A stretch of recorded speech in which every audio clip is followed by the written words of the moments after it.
Morning. Ask ko lang po sana if resign po ba, naghahanap pa ng work, pwede po bang mag-claim ng unemployment benefits? Tara, pag-usapan natin. Okay, usapang unemployment benefits. Sino ba ang qualified sa unemployment benefits? Kung ikaw ay kusang umalis o yung tinatawag natin na voluntary resignation, ikaw ay hindi qualified maka-avail ng ating unemployment benefits.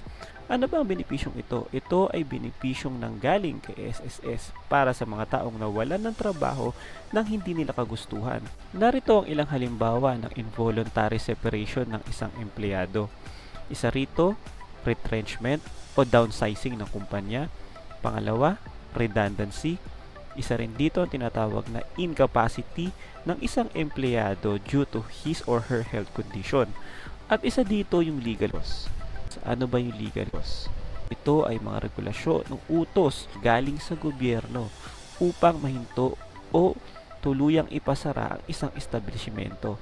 At isang halimbawa natin dito ay ang mga POGO company. Kung ikaw ay nagtatrabaho sa isang POGO company, ikaw ay kwalipikadong makatanggap ng unemployment benefits sa oras na ikaw ay mawalan ng trabaho dahil sa pagsasara ng iyong kumpanya. Maraming salamat sa panonood. Naway nakatulong ang konting impormasyong ito. Kung may mga katanungan, comment down below or mag-message sa group.